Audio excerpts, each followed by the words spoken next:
న్యాయాధిపతుల గ్రంథము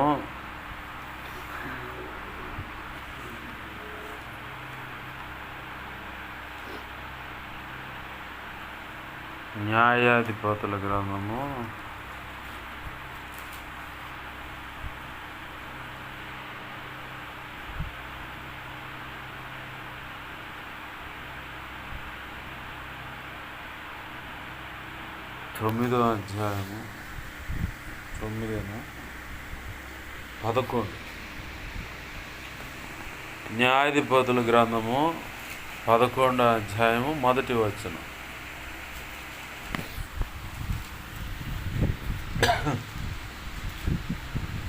నేను చదువుతున్నాను, గమనించండి. గిలాదు వాడైన యోప్తా పరాక్రమము గల బలాఢ్యుడు, అతడు వేశ్య కుమారుడు. గిలాదు యోప్తాను కనిన. చిన్న మాట ప్రార్థన చేస్తుంది. ప్రేమగల మా కన్న తండ్రి యేసయ్యా, నీకు వందనాలు, కృతజ్ఞతాస్తుతులు. మా కన్న తండ్రి, జీవము కలిగిన మా దేవా, నీకే వందనాలు, వందనాలు, వందనాలు. ప్రభువా, కనికరించండి. కృపచేత అయా నాతో మాతో మీరు మాట్లాడండి. నీ ఆత్మకార్యమును జరిగించమని, నీ మాటల కొరకు ఆశతో ఆసక్తితో ఎదురు చూస్తున్న నాతో మాతో అందరితో నీవే సూటిగా తేటగా స్పష్టంగా మీరు మాట్లాడు. ఆత్మ ప్రత్యక్షత, లేఖన ప్రత్యక్షతను దయచే, ధారాళమైన ఆత్మ నడిపింపు దయచే. అడ్డగింపు చూస్తున్న దురాత్మను, చీకటి అంధకార శక్తులు, అటు ప్రభావం ఏదో నేస్తున్నామని మహాప్రధాన శక్తి ద్వారా బంధిస్తున్నాం, లయపరుస్తున్నాం. నా చుట్టూరు మా చుట్టూరు నీ సులువు రక్తపు కంచెను, రక్షణ కంచెను, అగ్ని కంచెను వేసి నాతో మాతో మీరు ఉండి మాతో మాట్లాడండి అయ్యా. నా చుట్టూరు మా చుట్టూరు దేవా నీవే అగ్ని ప్రాకారం. ఇర్మియా 1వ అధ్యాయం 9, 10, 18, 19 వచ్చి నీ కృప నాకు దయచేయి. మా అందరితో నువ్వు మాట్లాడమని నువ్వు ఇచ్చిన లేఖన భాగాన్ని బట్టి కృతజ్ఞతాస్తుతులు చెల్లిస్తూ, ఎవరెవరికి ఏ మాటలు అవసరమైనయో ఆ నీ శ్రేష్టమైన మాటలు అనుగ్రహించి నీ కృపలో వర్ధల చేయమని, నీ చిత్తము మేము తేటగా తెలియపరచబడటానికి, మేము తెలుసుకోవటానికి సహాయం చేయమని, కృప ద్వారా దిన ప్రయాణాలంతట్లో తోడే ఉండి క్షేమాన్ని ఇచ్చినందుకు కృతజ్ఞతాస్తుతులు.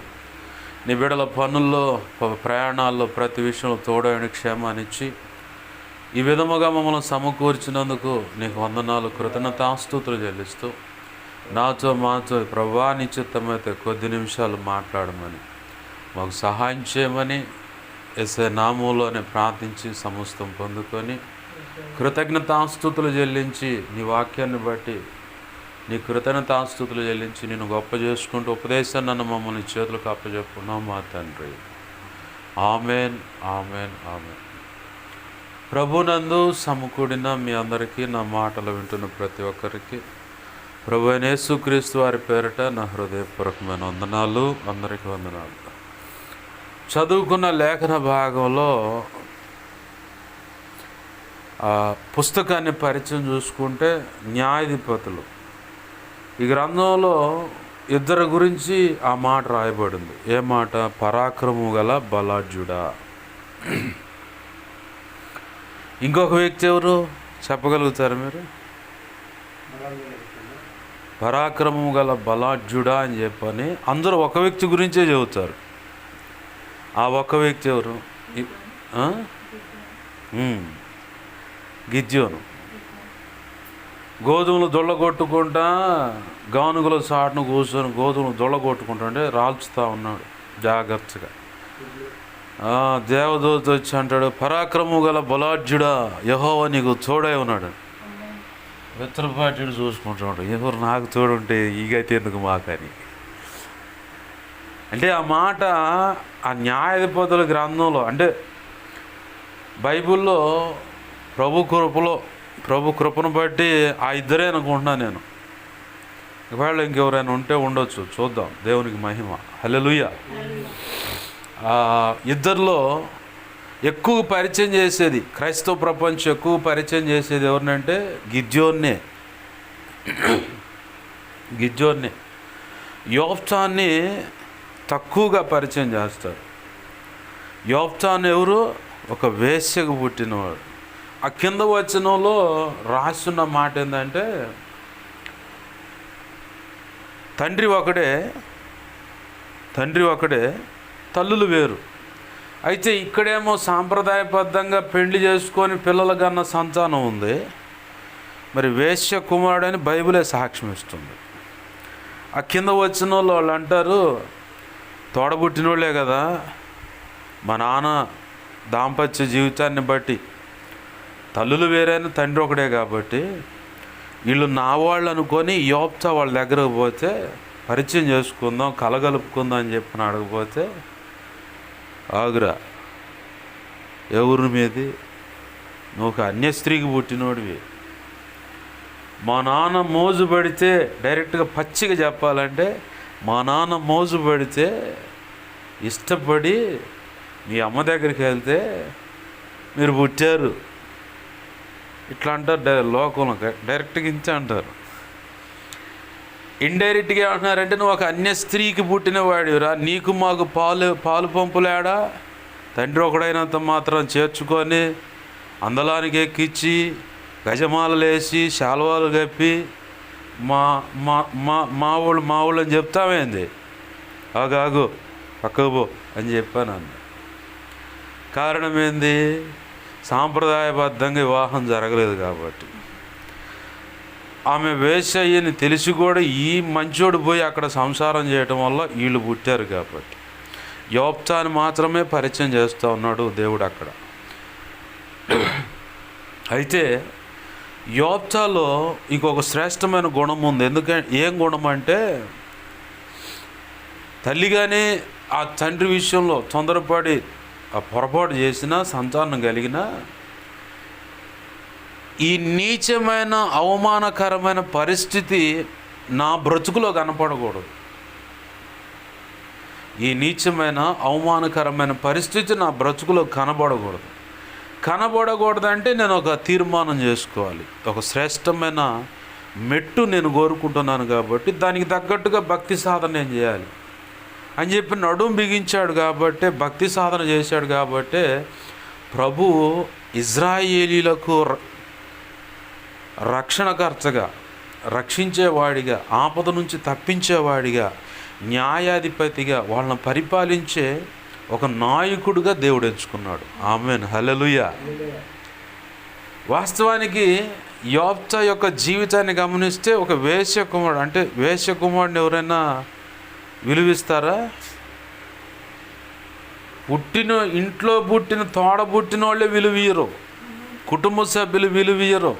సమాజంలో పోతే ఆ దౌర్భాగ్యరాలు పిల్లల రైలు ఆ చెడిపోయింది, ఈడ దాపరిచ్చింది, దీని పుణ్యం అంటే ఎన్నో జీవితాలు నాశనమైనాయి.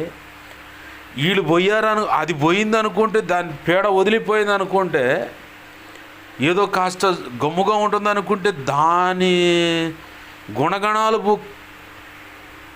కలబుచ్చుకొని ఇదిగో కొత్తగా వీళ్ళు దాపరిచ్చారు. మళ్ళీ సావునన్నా చావట్లేదు, ఆ సావు కూడా వీళ్ళకి రావట్లేదు, నాశనం కావట్లేదు, మట్టి కొట్టుకొని పోతారు, అట్ట ఇట్ట అని చెప్పని మాట్లాడరా, గజమాలు వేస్తారు వాళ్ళకి, ఏం వేయరు, నీచంగా మాట్లాడుతుంది సమాజం.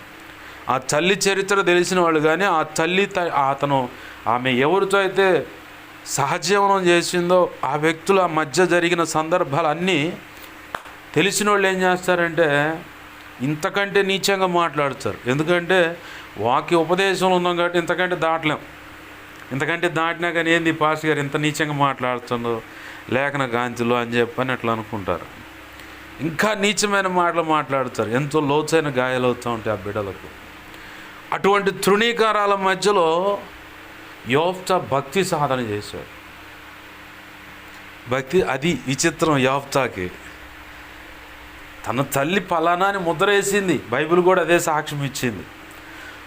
ఆ తండ్రి తరఫు బంధువులు కూడా మీరు ఫలానా అని చెప్పని ముద్ర వేసి అట్లనే మాట్లాడుతున్నారు. కానీ ఎన్నో లోతైన భయంకరమైన గాయాలు హృదయానికి అవుతున్నా ఎన్నో లోతైన భయంకరమైన గాయాలు హృదయానికి అవుతున్నా వాటన్నిటిని తీసుకుపోయి దేవుని సన్నిధిలోనే గుమ్మరిస్తున్నాడు. కానీ ఎందుకురా నేనేం చేశాను, మీకు ఏం అన్యాయం చేశానని చెప్పని ఇంత నీచంగా మాట్లాడుతున్నారు, మీరు అంతా ఒకటి కాదని చెప్పని ఎక్కడ కూడా నోరు తెరిచినట్లేదు. కానీ తన భక్తి సాధన మొత్తం ఎంత వేదన అనుభవిస్తున్నాడో అంత తీవ్రంగా దేవుని పాదాలు పట్టుకున్నాడు. అర్థమవుతుందో? మనం ఇక్కడ నేర్చుకోవాల్సిన పాఠం అన్నమాట. ఈ చుట్టూ ఎంతోమంది ఎన్నో రాళ్ళు వేయని రాయి తగిలే కొద్దీ నువ్వు రేగాల, గాయం అవుతున్న కొద్దీ నీలో పరిశుద్ధాత్మ అగ్ని ఆ మంట పుడతా ఉండాలి, అది సెగ రేగుతూ ఉండాలి తప్ప వాళ్ళు నాకు ఆ మాట అన్నారు, నన్ను ఈ మాట అన్నారు, నువ్వు అజాకిది, హల్లెలూయా, అజాకిది అజాకిది సరిగా కూర్చో, ఏంది నన్ను వాళ్ళు ఆ మాట అన్నారు, వీళ్ళు ఈ మాట అన్నారు, ఇంకెందుకు నేను బతకడం అని చెప్పని సీది గందరగోళమై చివరికి మన జీవితాన్ని మనమే చింపి పారేసుకుంటాం తప్ప రెండోది ఏముండదు. నీకు గాయం తగులుతున్న కొద్దీ, శ్రమ ఇరుకు తగులుతున్న కొద్దీ నువ్వు రేగాల, నీకు నువ్వే రేగాల.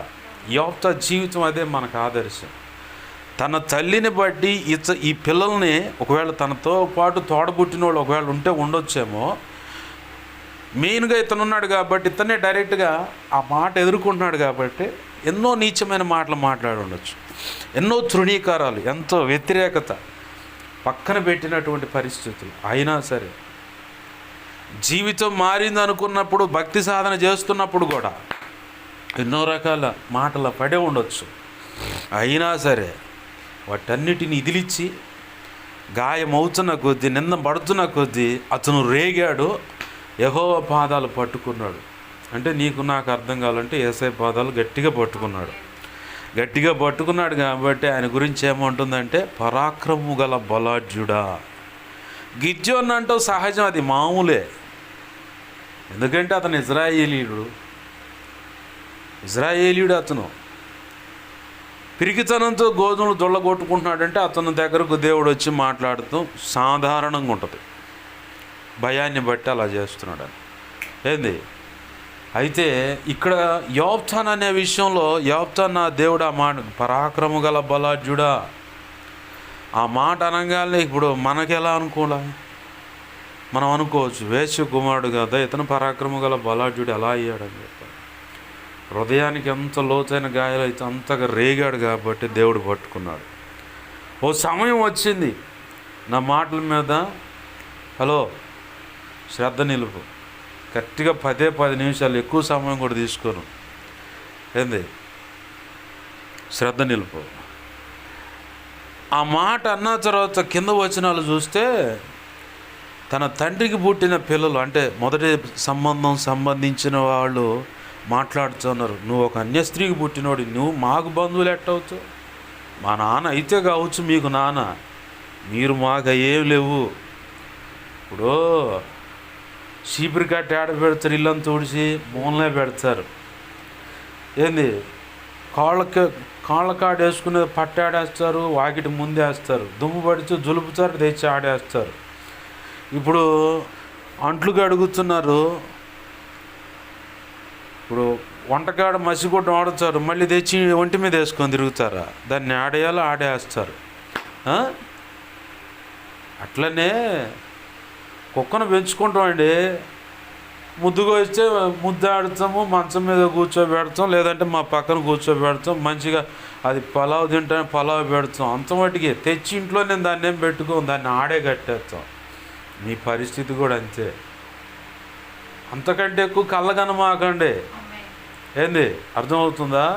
అంతకంటే ఎక్కువ కళ్ళగనమాకండి. మీరు అక్కడే ఉండాలి, మేము ఇక్కడే ఉండాలా, మేము మా తండ్రి పిల్లలు, మేము అని చెప్పని గర్వం, ఆ గర్వపు మాటల చేత ఈ యోబ్తాన్ని తృణీకరిస్తూ ఉన్నారు.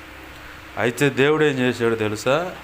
ఈ తృణీకరింపబడిన ఈ వ్యక్తినే వాళ్ళకి ఏలికగా మార్చాడు. ఆమేన్, హల్లెలూయా. ఈరోజు ఒకవేళ యోబ్తాలాగా అనేక రకాల తృణీకారాల్లో కదిలిపోతూ ఉన్నావా, నడిచిపోతూ ఉన్నావా? అనేక రకాల ఇరుకు ఇబ్బందులతో అనేకుల చేత వేధించబడుతున్నావా? అయితే ప్రభు అంటున్న మాట ఏంటంటే, యోబ్తాని ఎవరైతే తన స్వజనులు తృణీకరించారో ఒక రోజు వచ్చింది యోబ్తాకి. ఆమేన్, హల్లెలూయా. ఆ ఒక్కరోజు ఏమైందో తెలుసా? బర్ర ఎవరైతే తృణీకరించారో వాళ్ళే వచ్చారు. అయ్యా యోబ్తా గారు, ఈయనకు బెత్తరపోయి ఆలోచిస్తూ ఉండవు. వీళ్ళేందిరా, మొన్నేమో అడిగితే ఎవర్రా నువ్వు, మీ అమ్మ అట్లా, మా నాన్న ఇష్టపడితే అట్టయింది అన్నారు, మీకు మాకు సంబంధం లేదన్నారు, ఇప్పుడు ఏంది యోబ్తా గారు అంటున్నారు. అంటే దేవుడు వాళ్ళకి బుద్ధి వచ్చేలా చేశాడు. దేవుడు వాళ్ళకి బుద్ధి వచ్చేలా చేశాడు. శత్రువులు వచ్చి వాళ్ళ మీద పడుతున్నారు, దోచుకొని వెళ్ళిపోతున్నారు. రక్షించగల సమర్థుడు లేడు. అంటే అంత గుండె ధైర్యము దేవుడు తోడే ఉన్న వ్యక్తి వాళ్ళకి లేరు. వెతుక్కున్నారు, పరీక్షించుకున్నారు, ఎన్నో ప్రయత్నాలు చేశారు, వల్లగాల. చివరికి ఎవరు లేదంటే, మనకి ఎవరు లేదురా, పలానోడే దిక్కు. నీ విషయంలో అయినా సరే, అరే మన అమ్మాయి ఉందిగా, ఆ అమ్మాయిరా మనకు దిక్కు. ఈ సమస్య నుంచి ఒడ్డున పడాలంటే, ఈ పరిస్థితులు చక్కబడాలంటే, ఇదిగో ఆ అమ్మాయిరా, అరే ఇదిగో వాడేరా, వాడు కావాల్సిందే, లేకపోతే వల్ల కాదబ్బాయి అనే పరిస్థితిని నా దేవుడు నీ జీవితంలో తెస్తాడు. వింటున్నావా? ఏం చెప్పా? దేవుడు పరిస్థితి తెస్తాడా? దేవుడు పరిస్థితి ఏం తేడు, పరీక్షలు ఏం పెడతాడు? నిన్ను ఎవరైతే తృణీకరిస్తున్నారో, ఎంత వాడు అది ఇది అని చెప్పి అన్నారో, ఒకరోజు నీకుంది. యోబ్తాని తృణీకరించి పక్కకు నెట్టేసిన వాళ్ళే మళ్ళీ పరిగెత్తుకుంటూ ఆయన దగ్గరికి వచ్చేలాగా దేవుడు చేశాడు. అయ్యా మాకు రక్షణకర్తగా నువ్వు ఉండు, మాకు న్యాయాధిపతిగా నువ్వు ఉండు, మమ్మల్ని పరిపాలించేవాడిగా నువ్వు ఉండు. ఇదిగో ఫలానా వాళ్ళు శత్రువులుగా మా మీదకి వచ్చారు, వాళ్ళతో నువ్వు మాత్రమే పోరాడగలవు. ఆమేన్, హల్లెలూయా. నీ ఎదుట నీ కుటుంబీకులే కావచ్చు, భర్త తరపు భార్య తరపు కావచ్చు, లేదా నీ భార్య తరపు, లేదా నీ తల్లి తరపు, ఇంకెవరైనా కుటుంబ సభ్యులు కావచ్చు. ఇన్ కేస్ ఈ మాటలు వింటున్న ఎవరైనా సరే, ఎవరైనా చుట్టుపక్కల ఉన్న వాళ్ళైనా సరే నిన్ను తృణీకరించవచ్చా, ఎంత అది ఇది అని చెప్పని. కానీ ఒకరోజు మాత్రం, అమ్మా నువ్వు ప్రార్థన చేస్తే నాకు పరిష్కారం దొరుకుతుంది, అన్నా అయ్యా నువ్వు ఉంటేనే, లేకపోతే మా వల్ల కాదయ్యా, మేము ఈ సమస్యల నుంచి బయటపడలేము, మా బ్రతుకులు మేము కట్టుకోవాలంటే నువ్వు కావాలి, నువ్వు ప్రార్థన చేస్తే మాకు గొప్ప కార్యం జరుగుతుంది. అయ్యా అమ్మా నువ్వు నిలబడు, మాకు ముందుగా నువ్వు ఏ చెబితే అది వింటాం మేము.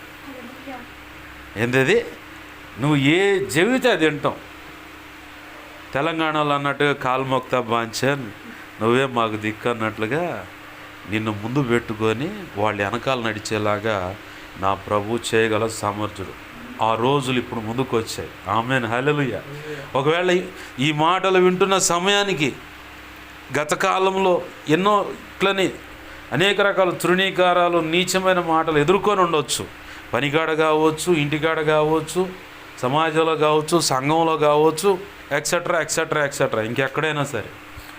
అయితే నీకు శుభవార్త ఏంటంటే, ఎవరైతే తృణీకరించారో వాళ్ళకు నువ్వు ముందు నాయకుడు అయ్యావు, నాయకురాలు అయ్యావు. ఆమేన్, హల్లెలూయా. ఎంత గొప్ప ఆధిక్యత చూడు. ఫస్ట్ ప్రారంభంలో ఏమన్నారు వాళ్ళు? వేశ్య. బైబిల్ సాక్ష్యం ఇచ్చింది వేశ్య కుమారుడివి. తర్వాత బంధువులు ఏమన్నారు? అయ్యా అరే అన్న ఆపురా, అన్నలేదు ఏం లేదు, ఎవర్రా మీ అమ్మ అన్య స్త్రీ, మా నానేదో మోజు పెడితే ఇట్లా ఇచ్చారు మీరు అంతే అని అన్నారుగా. ఇప్పుడు ఒకరు ఇరుకు రాగానే దేవుడే చేశాడు ఆ పరిస్థితి. తన బిడ్డలను గణపరచడానికి దేవుడు ఏ కార్యక్రమానికైనా నడుం బిగిస్తాడు, దేనికైనా పునాది వేస్తాడు. ఖచ్చితంగా ఆ పునాది కూడా ఆయన నామ ఘనతకు వచ్చేలాగా, ఆయన నామానికి ఘనత తెచ్చేలాగా, ఆయన అనుకున్న పని జరిగేలాగా ఖచ్చితంగా పునాది అనే ఏదైనా పని ప్రారంభించని, ఏదన్నా కానీ నిన్ను వాడుకొని, వింటున్నావా, నిన్ను వాడుకొని గొప్ప కార్యాలు జరిగించుకోవడానికి ప్రభు ప్రత్యేకంగా కోరుకున్నాడు. దిగులు పడాల్సిన పని లేదు, భయపడాల్సిన పని లేదు. యోబ్తాని తృణీకరించారు వాళ్ళు, కానీ యోబ్తాయే దిక్కయ్యాడు వాళ్ళని రక్షించటానికి. యోబ్తా తీర్మానం చేసుకున్నాడు కదా, పాస్టర్ గారు అని, మరి ఇంకొంచెం అవతల జరగాల్సిన పని లేదు, మనకి ఇంత వాటికే ప్రభు సబ్జెక్ట్ కావాలనుకున్నాడు, అంతలో నుంచే మాట్లాడుతూ ఉన్నాడు. యోబ్చాన్ని ఎవరైతే తృణీకరించారో, నిన్నైనా ఇంకెవరినైనా సరే ఈ మాటలు ఒకవేళ తర్వాత వినేవాళ్ళైనా ఎవరినైనా తృణీకరించి ఉంటే ప్రభు మాట్లాడుతున్న మాట ఏంటంటే, ఎవరైతే నిన్ను తృణీకరించారో, ఎవరైతే కాదులేని పక్కన పెట్టారో వాళ్ళకట అమోనీయులు ఇజ్రాయేలుతో యుద్ధము చేసినందున గిలాదు పెద్దలు టోబు దేశం నుండి, అంటే తన స్వదేశంలో ఉన్న యోబ్చా పక్క దేశానికి వెళ్ళిపోయాడు. ఇక్కడున్నా కానీ ఇంకా నీచమైన మాటలు మాట్లాడుతూ ఉంటారు, విలువ తక్కువ ఎందుకని చెప్పి. అయితే యోబ్చా దగ్గరికే ఈ గిలాదు పెద్దలందరూ పోయారు. పోయి అయ్యా 6వ వచనం అంటారు, యోబ్చాను రప్పించుటకు పోయి నీవు వచ్చి మాకు అధిపతి ఉండము, అప్పుడు మనము అమోనీయులతో యుద్ధము చేయుదామని యోబ్చాతో చెప్పాడు. అందుకు యోబ్చా, మీరు నా యందు పగబట్టి నా తండ్రి ఇంట నుండి నన్ను తోలివేసి తిరే, అంటే వీళ్ళే కొంత మానసికమైన మాటల చేత తోలేశారు. మళ్ళీ ఇప్పుడు అంటారు, ఇప్పుడు మీకు కలిగిన శ్రమలో మీరు నా యొద్దకు రానేలా అని గిలాదు పెద్దలతో చెప్పాను. 8, అప్పుడు గిలాదు పెద్దలు, అందుచేత మేము నీ యొద్దకు మళ్ళీ వచ్చి నీవు మాతో కూడా వచ్చి అమోనీయులతో యుద్ధము చేసిన ఎడల గిలాదు నివాసులమైన మా అందరి మీద నీవు అధికారిగా ఉందని యోబ్చాతో అనేది. ఆమేన్, హల్లెలూయా. తృణీకరించబడిన ఎవరైనా నిన్ను వెలివేసినట్లుగా ఏదన్నా మాట అని ఉంటే ఖచ్చితంగా నా ప్రభు అంటున్నాడు, నీకు మంచి రోజులు వచ్చినాయి, నిన్ను ఎత్తుక్కుంటూ వచ్చారు నీ వాళ్ళు, ఖచ్చితంగా నా ప్రభు చేస్తాడు. ఇప్పుడు యోబ్చా జీవితమే మనకు నిలువెత్తు నిదర్శనం అన్నమాట. అర్థమవుతుందా? యోబ్చాను తృణీకరించిన వాళ్ళు ఏం చేశారు? పొరుగున వచ్చారు. ఎందుకు? ఒక శ్రమ వచ్చింది, వాళ్ళు ఎదుర్కోలేనటువంటి శ్రమ. ఈ తోడబుట్టిన వాళ్ళు కావచ్చు, ఏంది మీ అత్తమామలు వాళ్ళు కావచ్చు, వాళ్ళ బంధువులు కావచ్చు, లేదంటే నాన్న తరపు వాళ్ళే కావచ్చు. ఒకవేళ ఈ మాటలు వింటున్న దాన్ని బట్టి ఒకవేళ తండ్రి ఒకళ్ళై తల్లులు వేరుగా ఉండి ఆ సంతానం సంబంధించిన వాళ్ళు ఎవరైనా ఇప్పుడు కానీ తర్వాత ఆయన వినే మాట అయితే వాళ్ళతో కూడా దేవుడు మాట్లాడుతున్న మాట, మంచి రోజులు వచ్చాయి. ఆమేన్, హల్లెలూయా. నిన్ను ఎత్తుక్కుంటూ వస్తారు వాళ్ళు. నువ్వు ప్రార్థన చేస్తేనే, నువ్వు సపోర్టుకు నిలబడితేనే వాళ్ళ జీవితాలు కట్టబడతాయి, వాళ్ళ కుటుంబాలు దీవెనకరంగా ఉంటాయి, వాళ్ళ సమస్యల నుంచి పరిష్కరించబడతారు. నీవంటూ ఏందో గుర్తింపు కలిగే ఒక రోజు వచ్చింది ఇప్పుడు. ఆమేన్, హల్లెలూయా. ప్రభు బ్రతికున్నంతకాలం వాళ్ళకి అర్థం కాల. ప్రభు ఎప్పుడైతే పునరుద్ధానుడై తిరిగి లేచాడో అప్పుడు యేసయ్య తోడబుట్టిన వాళ్ళకి, వాళ్ళ నాయన సంబంధించిన బంధువులు ఉన్నారే వాళ్ళ మొత్తానికి యేసయ్య గురించి తెలిసింది. అంటే పాస్టర్ గారు నేను పోయిన తర్వాత ఇదంతా జరుగుద్దంటే ఆయనకు అప్పుడు తెలిసింది. ఇప్పుడు ఏం చేస్తాడు తెలుసా? యేసయ్య నీ యొక్క విలువేంటో వాళ్ళకి తెలిసేలా చేస్తాడు. మనం అనుకుంటాం మా వాళ్ళే మమ్మల్ని పడుచుకోవట్లేదు పాస్టర్ గారు, ఏం జాబో, ఏం వాళ్ళ కాడు, ఏం పత్తి కట్టు, మా బతుకులకి ఇంచేయాలి అనుకుంటాం మనం. అయితే కొంత తృణీకారం వల్ల పశ్చాత్తాపమును, లోతైన పశ్చాత్తాపం ఉంది, లోతైన పశ్చాత్తాపం ఉంది. అలాగనే దీన మనస్సు, తగ్గింపు జీవితం, ఓర్పు, పట్టుదల, నిరీక్షణ, విశ్వాసము, ఎడతెగక ప్రార్థన, విజ్ఞాపన, వాక్య ధ్యానము, పరిశుద్ధాత్మ సహవాసము.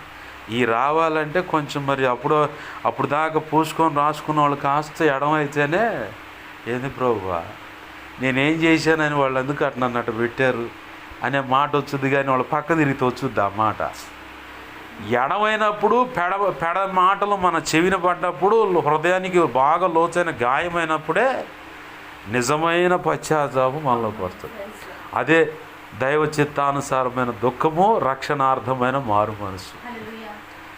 ఈ రావాలంటే మరి వాళ్ళు కొంచెం ఎడమవ్వాలా. ఎడమైన దాన్ని బట్టి నిన్ను చులకన చూసినా వాళ్ళకి పడాల్సిన దరుబడి లైన్లోకి తెచ్చుకోండి.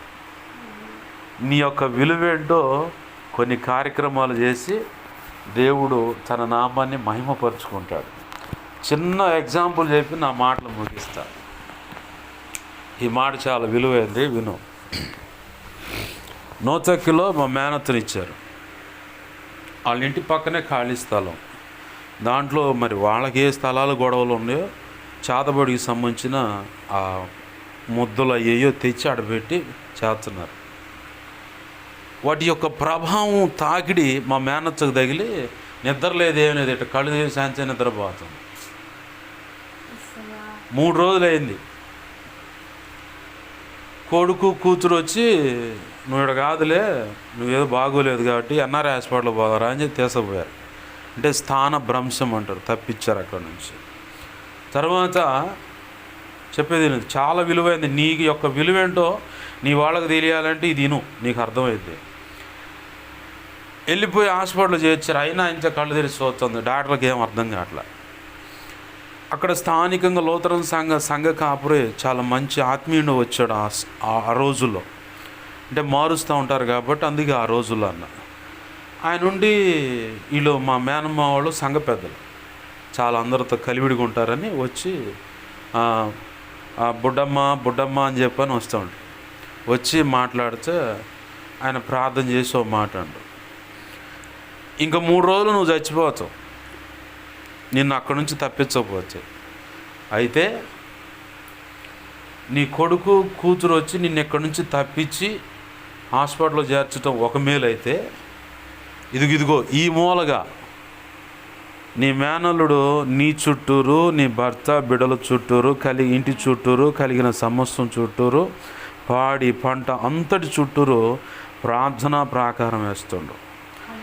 అతను ప్రార్థనా ప్రాకారాన్ని బట్టి నువ్వు ఇప్పుడు బతికేవాడు. ఆ మాట చెప్పి ప్రార్థన చేసి వెళ్ళిపోయాడు. దురాత్మ మా మేనమ్మ ఇక్కడ దాకా జులపాలు వేసుకున్నట్టుగుండి బైబిల్ అటు పెట్టుంది ఆ తలగడ్డ దగ్గర. అంటే దర్శనం అంటే కళ్ళు తెరిచి చూస్తుంటే పిక్చర్ కనపడుతుంది ఆమెకి. కాళ్ళు 2 బైబిల్కి వెళ్ళి పెట్టి అంటానంట. ఏంది అంటావు అని చెప్పని అంతే కాలుతో దన్నిందంట. తనంగానే ఆ దురాత్మ అటు పోయి పడ్డది. ఆ తర్వాత నేనే డాక్టర్లాగా కోట్ వేసుకొని వచ్చి కూర్చొని ఏమైంది ఏందని చెప్పని మొత్తం లెక్కలు రాసుకొని అన్నీ రిపోర్ట్ అంతా రాసుకొని అంతా లెక్కలన్నీ సెటిల్ అయిపోయినాయిలే, ఏం కాదు నీకేం కాదులే ఉండు అని చెప్పి నేను పక్కకి వెళ్ళిపోయానంట. ఆ తర్వాత కళ్ళు మొదలు పడి ప్రశాంతంగా నిద్రపోయిందంట. ఏంది ట్రీట్మెంట్ పొందుతూనే ఉంది. ఎవడైతే ఆ స్థలంలో పెట్టిండో ఆ ఇంట్లో ఉన్న పెద్ద ఆవిడ ఎగిరిపోయింది, స్పాట్ డెడ్ అయిపోయింది. ఆ కీడు అడ్డుకొట్టేసింది ఏమా నుంచి తప్పించబడటం వల్ల. ఏంది ఈ సంగతి నాకు తెలియదు, వాటి ప్రభావం ఎట తగులుద్ది ఆ సంగతి అని. నేను ఏడుండి ప్రార్థన చేస్తున్నాక నషాపేటలోనే ఉన్నా. వాళ్ళకి ఆ సంగతి ఏమైందో నాకు తెలియదు అసలు. అంత అయిపోయి రికవర్ అయ్యి ఇంటికి వచ్చిన తర్వాత ఈ సంగతి చెప్పారు. అప్పుడు తెలిసింది నా విలువ. అప్పుడు దాకా తెలియ ఎంత అని. ఈ టైపులోనే ఉంది. ఎప్పుడైతే ఆ కార్యం దేవుడు నా విషయంలో వాళ్ళ దగ్గర జరిగించాడో ఇక అప్పుడు మొదలు పెట్టారు వాళ్ళు, అయ్యా మా సంగతి ఏం చెప్పు, ప్రార్థన చేయ మా కోసం. మా నాయనమ్మని ఎన్ఆర్ఐ హాస్పిటల్లో చేరితే వింటున్నావా, నేను వాళ్ళేమో స్త్రీల వార్డులో ఉంటారు, నేనే బయట కాంపౌండ్లో అటు ఇటు తిరగటానికి ఉంటుందిగా ఫ్లోర్స్, అక్కడ చిన్న దుప్పట వేసుకొని మోకాళ్ళ మీద నా అలవాటు ఆడ కూడా మోకాళ్ళు వేసుకొని ప్రార్థన చేస్తా ఉన్నా. మా మేనత్తోళ్ళ దగ్గరకు పోయి మా కోసం కూడా ప్రార్థన చేయండి అమ్మ పాశ్రమ గారు అన్నారంట. ఎరా నువ్వు ఆడ ప్రార్థన చేస్తుంటే వీళ్ళు మమ్మల్ని వదిలిపెడతలేరు, వీళ్ళు కూడా మా కోసం ప్రార్థన మమ్మల్ని ప్రార్థన చేయమంటున్నారా. మరి నేను చేయమంటే నా అలవాటు అది, నా అలవాటు. ఇప్పుడు వాళ్ళకి తలనొప్పి అయిపోయింది అనమాట. నిన్న హాస్పిటల్లో మా చెల్లుంటే ఆడ పక్కన ఉన్న వాళ్ళు మమ్మలేదు, అయ్యా వీళ్ళకి ప్రార్థన చేయి, వీళ్ళకి ప్రార్థన చేయాలి. యాడికి పోయి వీళ్ళు వదిలిపెడతలేదు ప్రభు అనుకొని మొత్తానికి ప్రార్థన చేసి ఇక అమ్మని తీసుకొని వచ్చానమాట. నీ విలువ తెలిసి ఒక రోజు వచ్చింది, రాలేదనుముకో అయ్యా ఇంక అయిపోయింది వాక్యం, మోకాళ్ళ మీద నిలబడు, ప్రార్థన చేసుకున్నాం, దేవుణ్ణి అడుగుతాం. ప్రభు అంటున్నాడు నీ గురించి నీ యొక్క విలువేంటో నీ వారికి అందరికీ దేవుడు తెలియజేశాడు. ఏంది, నీవు లేకపోతే ఆ కుటుంబం నడవదు, నీవు లేకపోతే ఆ జీవితం కట్టబడదు, నీవు లేకపోతే నువ్వు ప్రార్థన చేయకపోతే ఆ వ్యాపారమైనా, చదువైనా, ఎక్సెట్రా ఎక్సెట్రా ఏదైనా సరే నీ యొక్క విలువేంటో నీ వారందరికీ దేవుడు తెలిసేలా చేశాడు. అర్థమవుతుందా?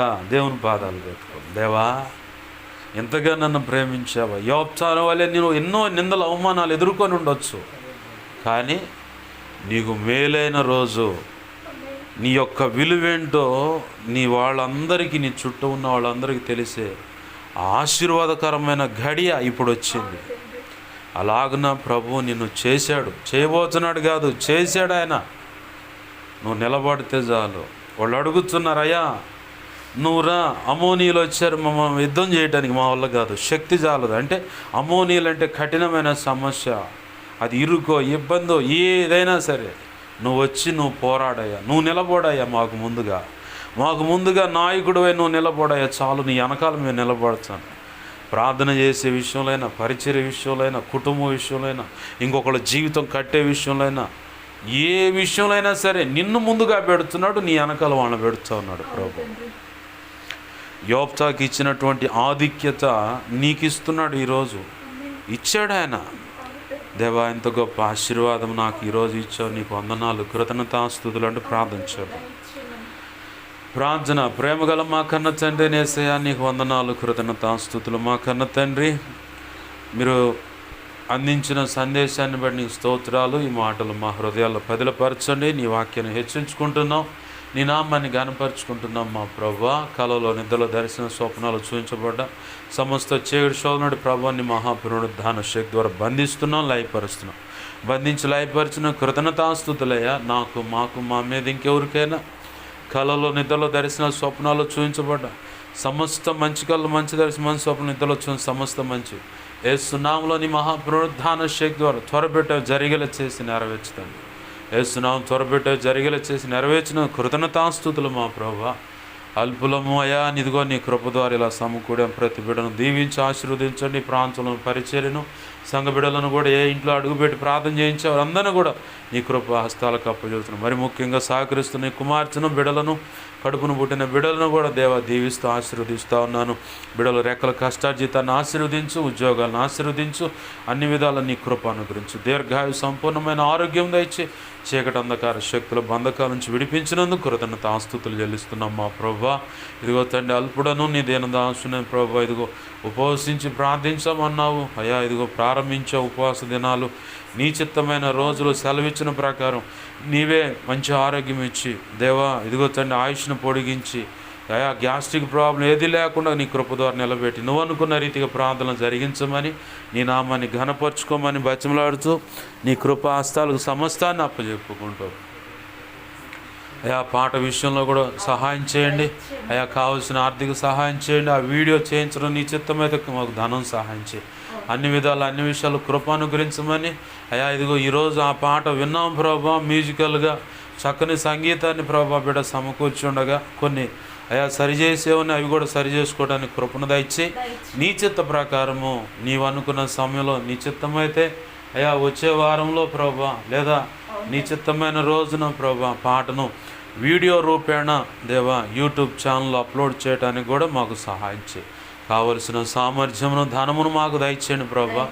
అయ్యా, నీ చిత్తంలో నీవు ఎవరిని ప్రేరేపిస్తావో, ఎవరి ద్వారా సహాయం అందిస్తావో అది నీ చిత్త ప్రకారం జరిగించమని, చెల్లెలను స్వస్థపరచు, ఆరోగ్యం దయచేయమని, ఈ కార్యమును జరిగించమని, నీవు అనుకున్న రీతిగా ఇక్కడ ప్రభా ఆరాధన జరిగించు, నీ చిత్తం నెరవేర్చమని యేసయ్య నామంలోనే ప్రభా ప్రార్థించి సమస్తం పొందుకొని నిన్ను మహింపరుచుకుంటూ 2 తిమోతి 1:12 ప్రకారం నీ కృపాహస్తాలకు నన్ను మమ్మల్ని అప్పచెప్పి నిన్ను గొప్ప చేసుకుంటున్నాం మా తండ్రి.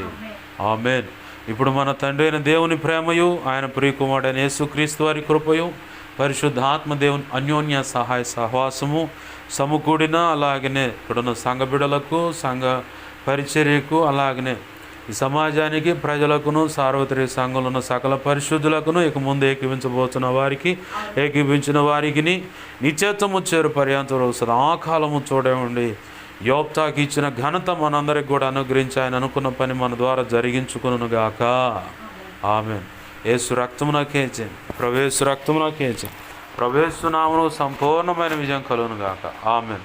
అపవాది వాడి దూతలు చీకటి అంధకార శక్తుల క్రియలు అవి ఎంత ప్రమాదకర మంత్ర ప్రయోగాలు వాటన్నిటికీ అనంత నాశనం సర్వనాశనం నిత్యనాశనం కలుగును గాక. ఆమేన్. యుద్ధము యెహోవాదే, యేసు రక్తమునకే జయము జయము జయము. హల్లెలూయా హల్లెలూయా హల్లెలూయా. అందరికీ వందనాలు. ప్రభు యొక్క మహా ఉచిత కృప మనందరికీ తోడై ఉండి నడిపించునుగాక. ఆమేన్ ఆమేన్ ఆమేన్.